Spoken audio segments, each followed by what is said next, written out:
Welcome. I'm Dr. Eric Fetke, a Columbia-trained pediatric cardiologist who has been practicing in the greater Hudson Valley of New York for over 20 years. Caring for my patients and teaching the next generation of healthcare providers has always been my passion.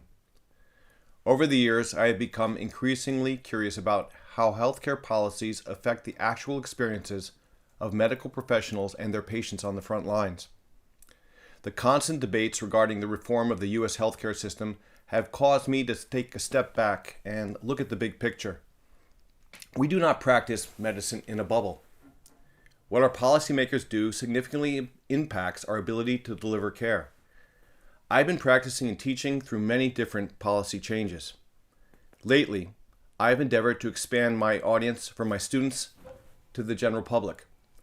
The current COVID-19 pandemic brings these policy and practice issues together like nothing I have ever seen in my career. When it comes to how we have been handling the crisis, I believe that there have been some very good policy decisions made, but there have also been some very bad ones. In order for us to come out of this intact, the policymakers, the scientists, and the frontline caretakers are going to have to work in unison. We cannot afford even the slightest miscommunication, since this will cost lives. As we enter the first weeks of spring 2020, New York State finds itself in the unenviable position of leading the nation in the number of COVID-19 cases and deaths. Because of this situation, all eyes are on New York. Much has and will be learned from our experiences here. Because of the current situation in New York, I wanted to talk with someone who is right in the middle of the battle. I could not think of anyone better than our guest today. Sandra L. Beattie is the first Deputy Budget Director of the New York State Department of Health, and as of March 6, 2020, a New York State Interagency Task Force member dealing specifically with the COVID-19 pandemic. Since she has served in both Governor Pataki's and now Governor Andrew Cuomo's administration, I believe she can be very helpful. Sandra, thank you for your efforts. We truly appreciate all the work that you are doing and for graciously agreeing to join us today. Thank you. So Sandra, you've just learned and returned from a very intense week passing the New York budget, including the health and Medicaid budgets, while still dealing with the COVID-19 situation. You're now in the midst of an effort to unify the New York health system as a major strategy to combating this pandemic. We're understandably aware of the medical profession's heroic efforts at this time, but perhaps less aware of people in our own government who are working tirelessly behind the scenes like you. How are you and your team holding up? Can you give us a sense of what your days have been like? Well, as you can imagine, it's been nonstop. So we've been 30 days into this crisis. At the same time, we have been pushing the federal government to help us. And on top of that, negotiating the state's $177 billion budget. We got the budget done. We face an unprecedented economic situation that we have not seen in my 20 plus years in public finance service. We're estimating that we'll be down 10 to $15 billion in revenue. The budget that we just passed gives us the tools we need to face it. It provides the flexibility for us to make $10 billion in spending reductions across the entire state budget. But it also gives us the flexibility to preserve programs if we actually get in federal support, monetarily support that we need, or revenues do come in better than the worst case scenario. There were also major policy achievements in this budget, including establishing paid sick leave for New York State workers, which was an even more important policy that we had in place even prior to COVID. So it was good timing. We capped insulin payments at $100 because that's one of our largest growing areas for individuals with diabetes. We banned flavor vaping products. A little ironic to be having budget negotiations on policies that impact the lungs during a COVID epidemic. and then others. It's been important to us under the governor's leadership to show that the government is working, and that's what we're doing. So I guess that caps off what it's been like for the past 30 days and last week. Definitely understandable. And I just wondered how you would compare this. You've kind of alluded to it already, but you've worked both in New York and Washington, D.C. How would you compare this COVID-19 pandemic to any of the other crises you faced in your own career? This crisis is unprecedented. It is constantly evolving, and the depth and breadth of it is hard to fully see. And we won't fully understand it until we are well behind it on the other side. It's very different than any other type of natural disaster like Superstorm Sandy, which was massive in scale, but a singular event in time that required a massive infrastructure rebuilding effort. Here it is rolling, and there's no white line in the sand that we will cross that will say, oh, you're through the thick of it. We will see that looking back, but unlike other crises, we don't recognize it here. I think one of the major differences between this, unlike other economic disasters or that we have dealt with, is the nature and the type of disaster, including the federal approach to the disaster.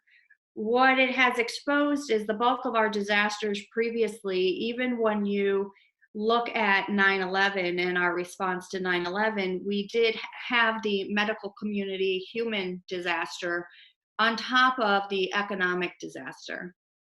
But with dealing with a pandemic on the federal level, we are seeing the silos firsthand that are not productive to responding to a pandemic such as this.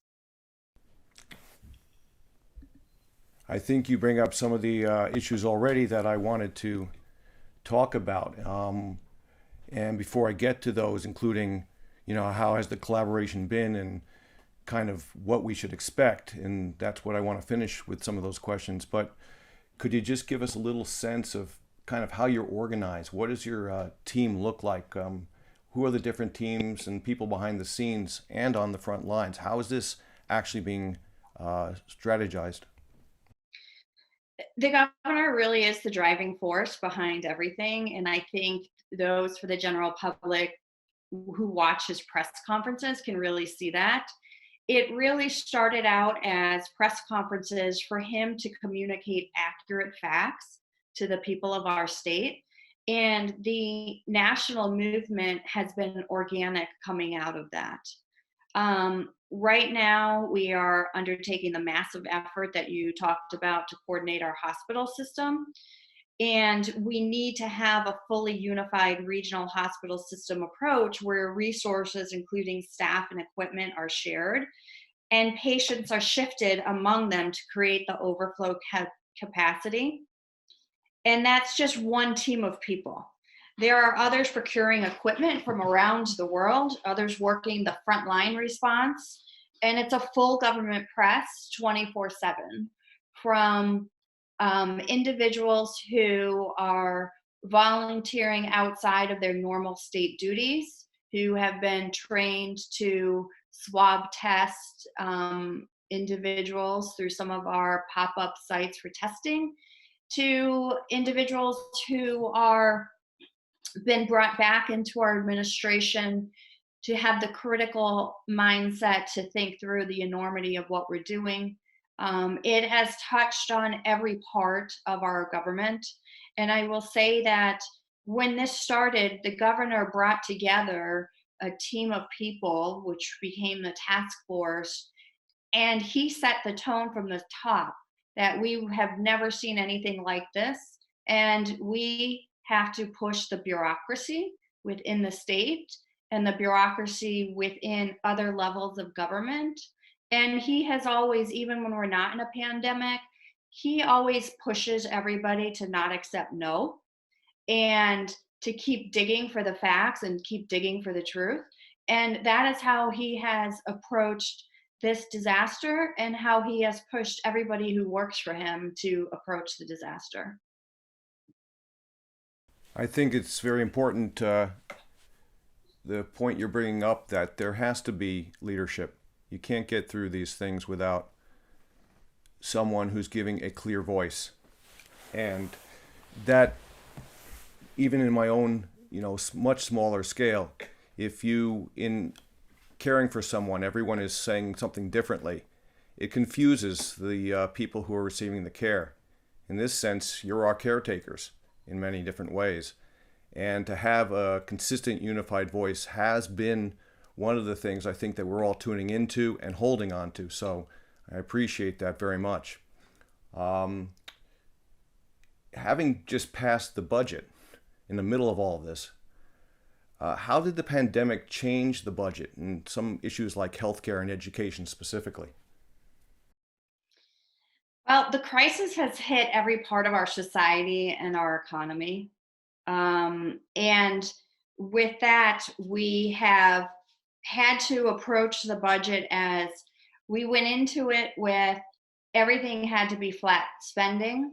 In the middle of it, with some federal actions that occurred that had a significant impact on our state revenue, we had to adjust expectations with our negotiating partners, which is the state legislature, and also adjust expectations within our own administration and the executive branch, because of the nature of a budget is driven by dollars, right? And in order to continue to support what the governor's priorities are and what we pride in investments in our state being primarily education and healthcare, that means that other areas have to suffer to a certain extent.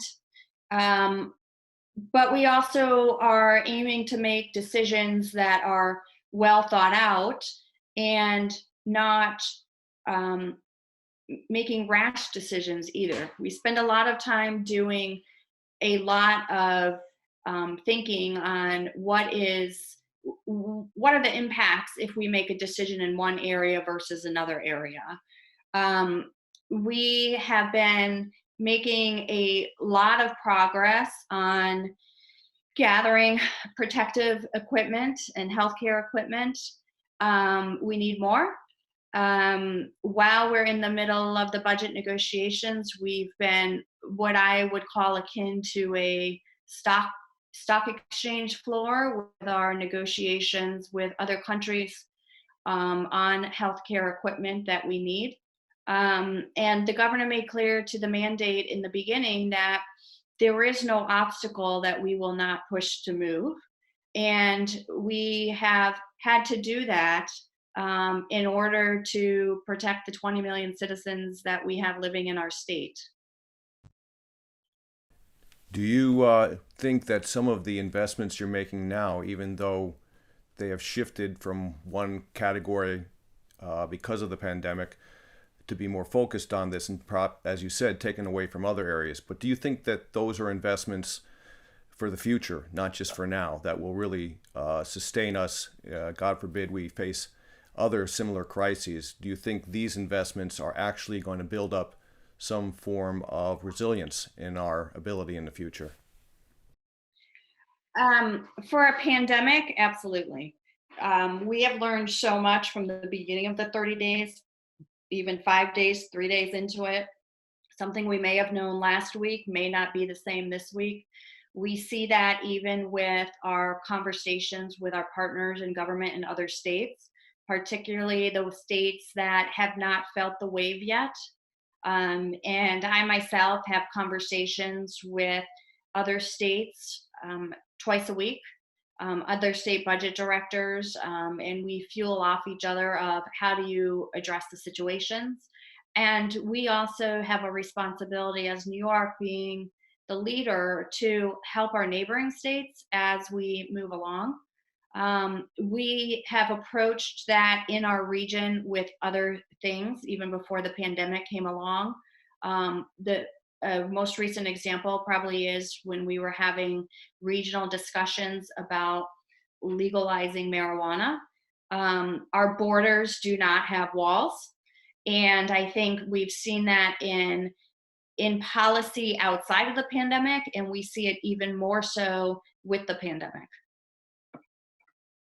Absolutely, and the idea that when you first started, you kind of took the first hit in many ways, and kind of what were the most difficult things that you had to do trying to get your hands around the situation that you can hopefully help the next one down the line not have to deal with? What are the things that you realized now, perhaps even in retrospect, that were issues that people don't have to go and recreate the wheel again, so to speak? I think a couple things that because we were at the forefront and that we have Wadsworth Health Lab in New York State, which is a treasure and a gem that I think a lot of people never knew was there until we had this pandemic. Wadsworth Lab is actually a designated by CDC and FEMA as an overflow lab, even prior to this, when there's a national crisis. And the good work that is done there out of our scientists, it's brought to light that we have some of the best medical and scientific minds working for us. And I would say the first thing that was pivotal to us was ensuring that we knew and had steady guidance on what do we have to do. We have to get testing. We got to start testing as quickly as you can start testing. And I think that was the biggest lesson learned in the very beginning of this. And I think that leads me to my next thought. We know as of this weekend, 25% of the cases are coming from New York and 34% of the deaths in the United States. Actually, I looked at that in detail over time, and the percentage of New York is actually going down, which is either meaning that New York is doing a little bit better or that the denominator, the other states, are starting to increase. And I'm really curious about how the factors, particularly in New York City at this time, such as population density, the testing availability, have contributed to some of your decisions. Having two sons who live in Brooklyn, particularly, what do you foresee as the needs, or what do you think is going to be necessary in the coming days in areas such as this? The governor has been clear that we are using all the data available to drive decision making. And you can see that in our day to day as actions are taken and what we do to try and slow the spread. People need to follow the rules and guidance that are already in place. They need to stay home. They need to stay out of gatherings with large people. And it's that simple. But that sounds simple, but it's not because of the way that we as New Yorkers live, particularly in the city where New York City runs on a 24-hour food supply. The majority of people that live in the city are um, dwellers who buy food for that day. They don't buy food for 3 months like people in other rural areas in our state who had the luxury of stockpiling food. Um, and that's just the reality. What you're seeing in the city is we need individuals to take responsibility for their role in society.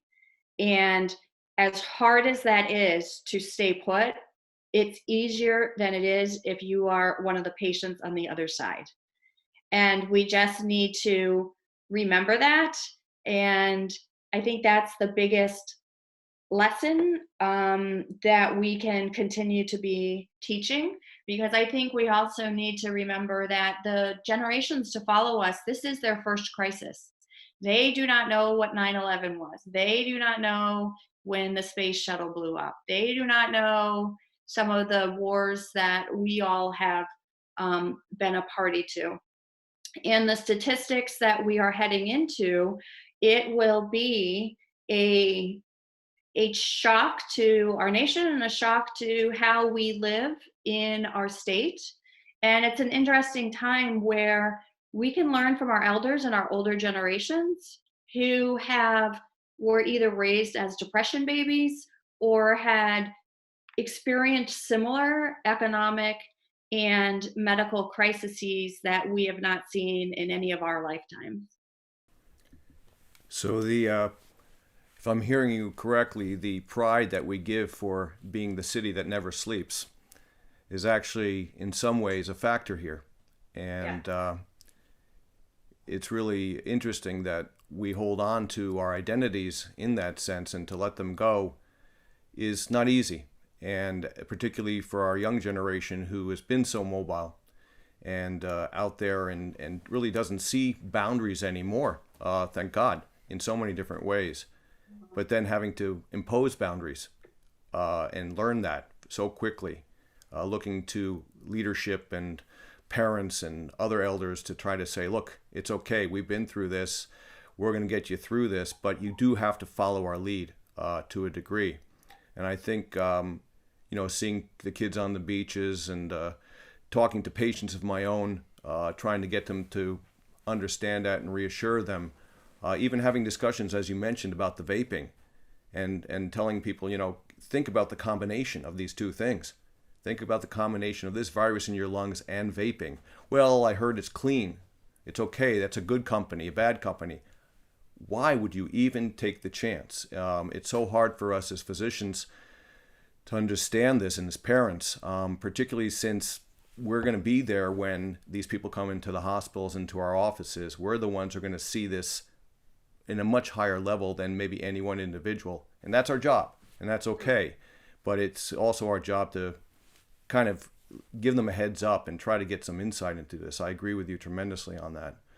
How has the discussion been, going in between the different levels? You're trying to unify the hospitals, get the silo system sort of out of the way, and at the same time trying to use that model to say to the next state, as you've alluded to, this can't be only one state at a time. This is bigger than the state.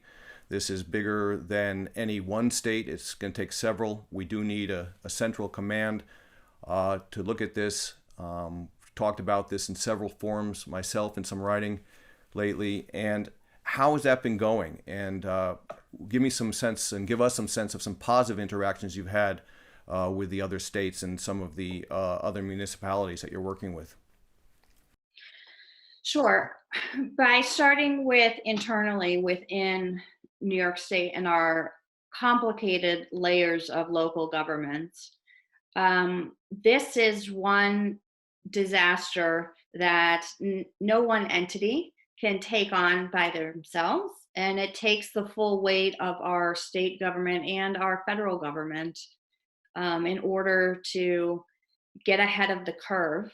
We have had um, instances where levels of government in the beginning, I think people just didn't understand because it was very hard to comprehend um, what is it that we're being told. And social media was giving conflicting information. So I think when we started to see that switch in the paradigm, when all generations started listening to the governor as a version of the truth, it helped us with getting the message out and getting the accurate message out. And I think that over time enabled us through the levels of government and through our regions within the state to gain people's confidence in we need to pull together. We're all in the same rowboat. We're trying to plug holes as fast as we can. And I will say that the governor has approached this crisis and pandemic as he has any other flood, snowstorm. He has always put at the forefront of his mind these are the state's assets, the state's resources.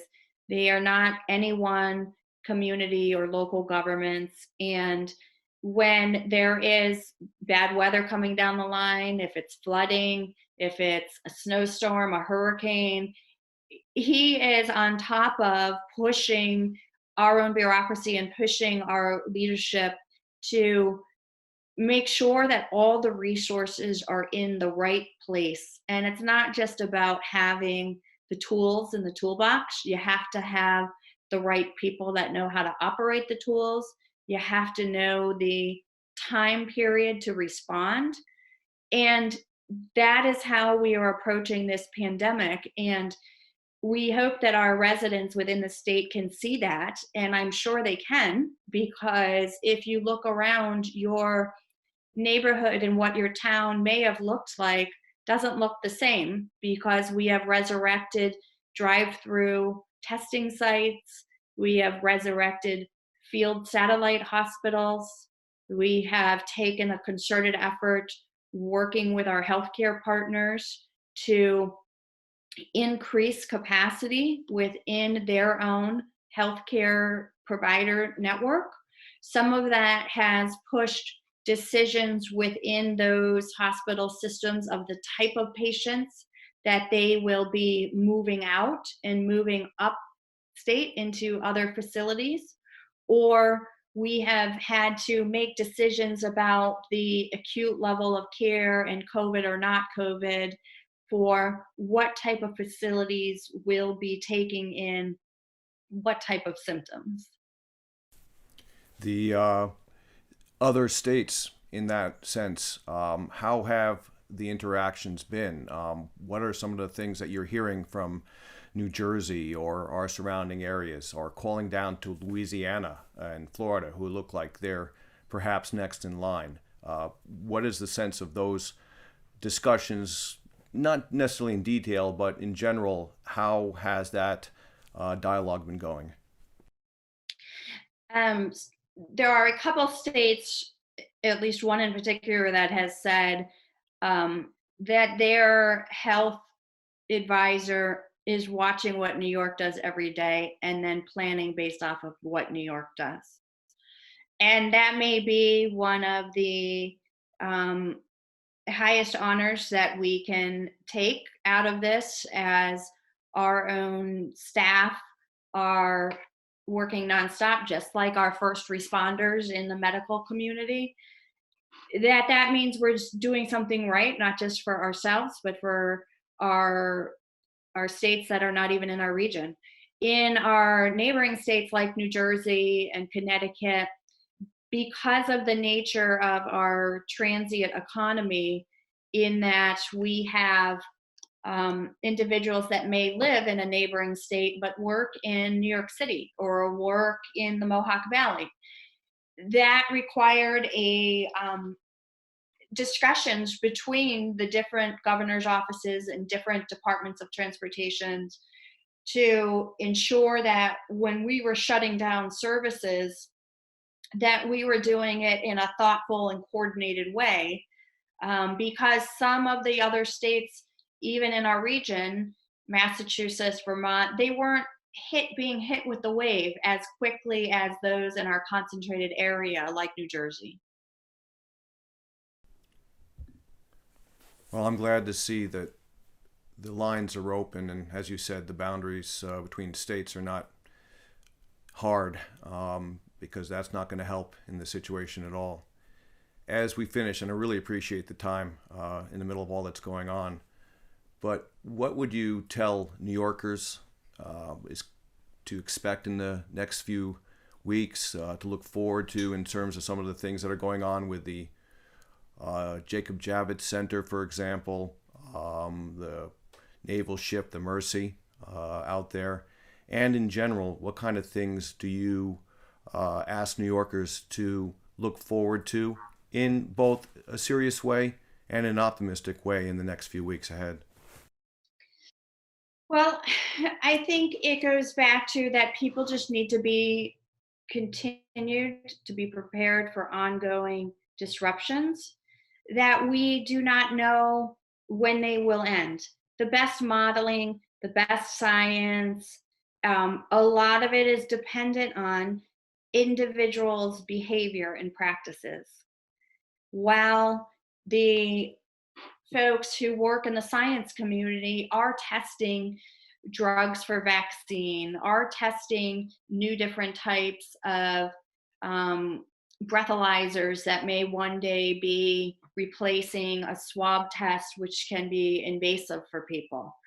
Um, it is the ecosystem of the government, the non for profit, the medical community, private sector, and international coming together um, in order to fight and continue to protect and do what we can. I think we have always approached this with facts and made decisions fact based and with the public safety and health in mind. And from the perspective of it could be any one of our family member in the burning building, right? So we think about that in decisions that we are making, and that comes from a fact based place, but it also comes from a humanistic perspective in that um, the governor is real. What you're seeing on TV, he is has his own emotions like you or I would on what we're doing, but we have a job to do. We are public servants. We have been put into these positions, and we don't take that lightly. There's a lot of people, even if you're in the medical community, you're in the transportation environment, you don't realize the breadth of what you were put into those positions for until you're tested by a challenge such as this. I do know that we will be at this until we win, and it takes a lot of grit and determination. And, some days are better than others.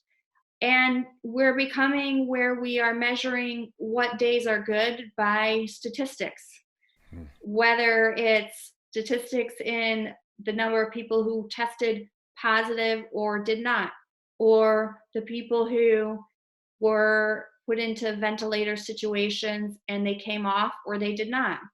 There's so many factors where it really comes down to you can have all the science in the world, you can have all the money in the world to buy the right equipment. This um, pandemic takes the basics. It takes you people being kind to their neighbors. It takes if you have elderly living next to you, don't go into their house. Drop stuff on their porch. It's the simple things that um, is against our human nature because I think we all have a natural tendency to live life with common courtesies, opening doors, holding elevators. Well, now we're in a situation where you really shouldn't be riding elevators. That's not 6 feet away. So I think it's keep it simple. You need to stay home. You need to stay put. You need to limit exposure to people. If you find yourself that you are someone who has to be out in the public or out in situations where you may have been exposed, you need to have the self discipline to self quarantine. And What, I think it's that simple. in that regard, in particular, as we alluded to before, what would you tell the young people? I mean, I think my parents' generation and some of us um, may have faced, as you said, some of these things and may have the hindsight experience and hoped it never would happen again, but it did. And how would you address the young people in particular at this time, telling them timelines, perspectives? You know, they're out there, they're ready to go. Their lives are starting. They want to be. They were looking forward to so many things that have been put on hold. But what would you tell them now and give them a sense of timelines? We'll be resuming birthday parties, graduations, um, playing outside with your friends. All that will be resumed at some point. Um, and for this time, maybe it's that our siblings, our friends, and you get closer to those that are around you. Um, and I think you just have to continue to see what those around you are doing. We have a lot of all of our children are being homeschooled at the moment or being homeschooled by video. I never would have thought in my day we would see something like that.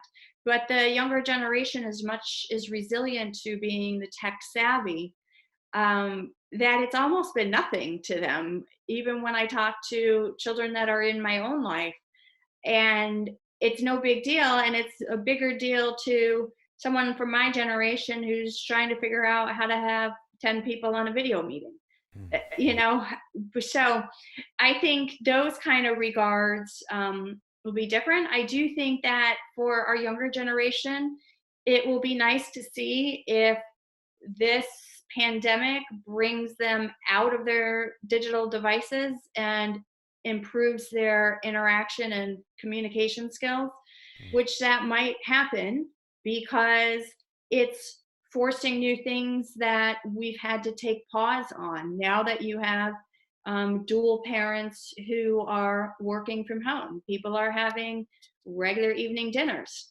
Dinner is not a granola bar and a Gatorade in the car heading to practice. So I think this will be a new paradigm for our younger generation that will be a good thing. And it will give them different skill sets that they would not have otherwise learned.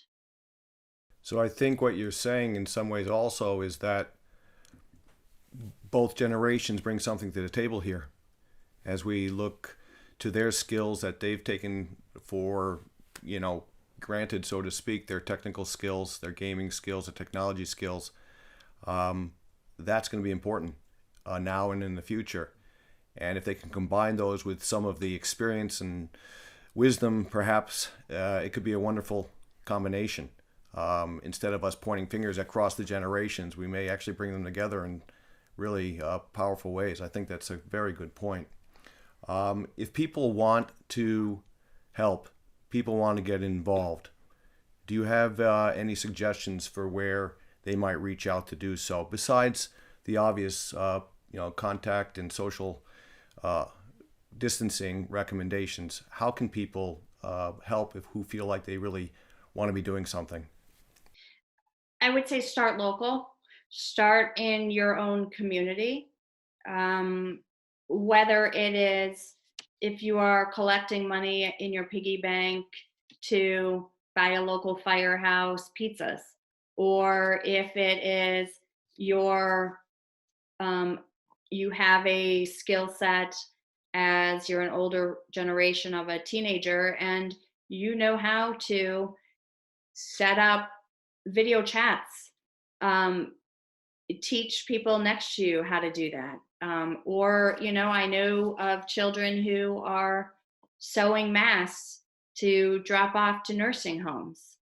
And I think it's those skills and those type of niceties that people just want to reach out and help. And we get that question all the time. And people ask me all the time because people want to feel like they're a part of the solution. And sometimes the solution is as simple as calling or writing a letter to someone who is a first responder, whether they're first responder in the traditional sense of a policeman or a nurse, or in the non-traditional sense of the individuals who are still making our coffee at Dunkin' Donuts or stacking the shelves at the grocery store. I think there's just little things there that um, you can help by just even saying thank you to people, and acknowledging the work that they're doing. Well, I think this has been actually very enjoyable to be able to speak with you and have this discussion.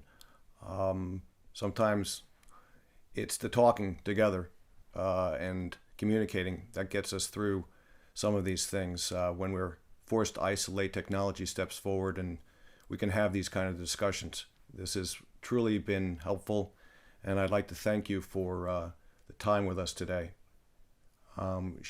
You've provided some invaluable information for all of us. I think we can be thankful at these times that there are people like you who have dedicated their professional lives to public service. We truly appreciate the time you've taken to speak with us in the middle of everything that's going on. In the coming weeks and months, I know and we know that you're going to be on the front lines. Your team's policy decisions regarding this COVID-19 pandemic do have real consequences. Mhm. Probably no less important than tactical decisions of a general at war in many ways. Sandra, when things calm down, we look forward to getting together again with you and discussing some other healthcare initiatives in New York. But in the meanwhile, again, thank you very much. And please take care of yourself and stay in touch. Thank you. Appreciate it.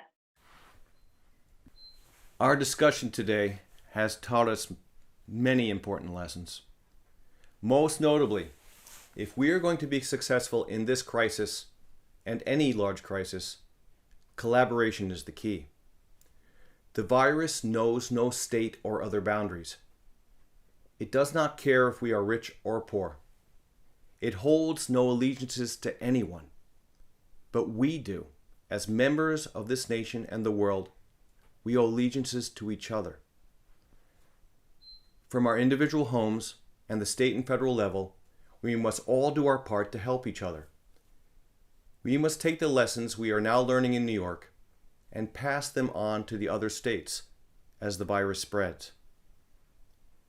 Until we meet again, I wish you peace and health through this storm. Please follow the guidelines. Stay well. And take care of each other. Thanks.